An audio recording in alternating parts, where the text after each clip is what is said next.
Welcome to Brainish English Stories. There were once a man and a woman who had long wished for a child, but without any luck. At last, the woman hoped that God was about to grant her desire. They had a little window at the back of their house from which a splendid garden could be seen, which was full of the most beautiful flowers and herbs. It was, however, surrounded by a high wall, and no one dared to go into it because it belonged to an enchantress who had great power and was dreaded by all the world. One day the woman was standing by this window and looking down into the garden when she saw a bed which was planted with the most beautiful plant called a Rapunzel, and it looked so fresh and green that she longed for it. She quite pined away, and began to look pale and miserable. Then her husband was alarmed and asked, "What troubles you, dear wife?" She replied, "If I can't eat some of the Rapunzel, which is in the garden behind our house, I shall die."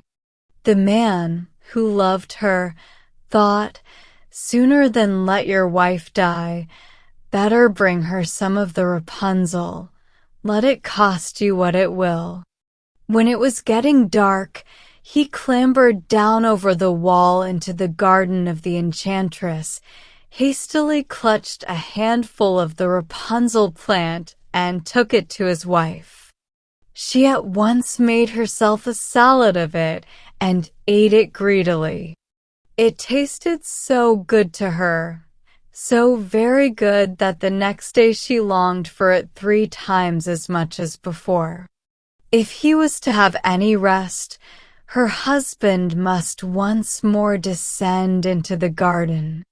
In the gloom of evening, therefore, he let himself down again, but when he had clambered down the wall he was struck with terror, for he saw the enchantress standing before him. "How can you dare," said she with angry look, "climb down into my garden and steal my Rapunzel like a thief? You shall suffer for it." "Ah," answered he, "let mercy take the place of justice. I only made up my mind to do it out of necessity. My wife saw your Rapunzel from the window, and felt such a longing for it that she would have died if she had not gotten some to eat." Then the enchantress allowed her anger to be softened, and said to him, "If you speak the truth, I will allow you to take away with you as much Rapunzel as you will. Only I make one condition. You must give me the child which your wife will bring into the world. It shall be well treated, and I will care for it like a mother." The man in his terror agreed to everything, and when the child was born, the enchantress appeared at once, gave the child the name of Rapunzel, and took it away with her.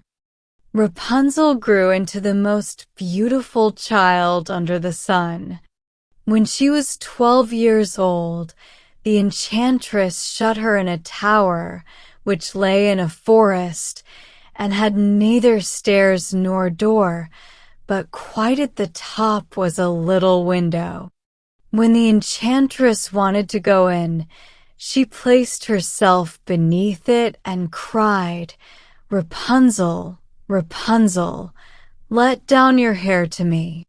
Rapunzel had magnificent long hair, fine as spun gold, and when she heard the voice of the enchantress, she unfastened her braided tresses, wound them around one of the hooks of the window above. Then the hair fell 20 yards down, and the enchantress climbed up by it. After a year or 2, it happened that the king's son rode through the forest and passed by the tower. Then he heard a song, which was so charming that he stood still and listened. This was Rapunzel, who in her solitude passed her time in letting her sweet voice sing out. The king's son wanted to climb up to her and looked for the door of the tower, but none was to be found. He rode home, but the singing had so deeply touched his heart that every day he went out into the forest and listened to it. Once when he was thus standing behind a tree, he saw that an enchantress came there, and he heard how she cried, "Rapunzel, Rapunzel, let down your hair to me." Rapunzel let down the braids of her hair, and the enchantress climbed up to her. "If that is the ladder that leads to the top, I too will try my fortune," said he, and the next day when it began to grow dark, he went to the tower and cried, "Rapunzel, Rapunzel, let down your hair to me."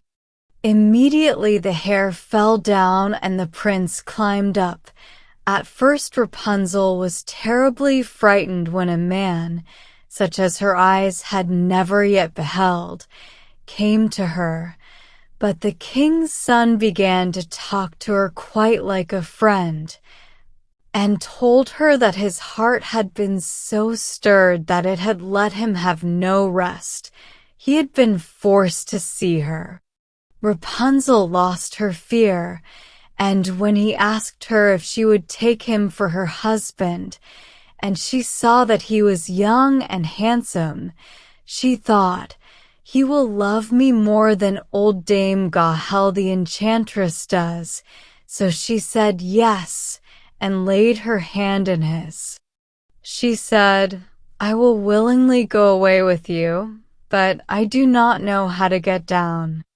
Bring with you a ball of silk every time that you come, and I will weave a ladder with it. When that is ready, I will climb down, and you will take me on your horse." They agreed that until that time he should come to her every evening, for the old woman came by day. The enchantress remarked nothing of this until once Rapunzel said to her, "Tell me, Dame Gahel, how it happens that you are so much heavier for me to draw up than the young king's son. He is with me in a moment." "Ah, you wicked child," cried the enchantress. "What do I hear you say? I thought I had separated you from all the world, and yet you have deceived me."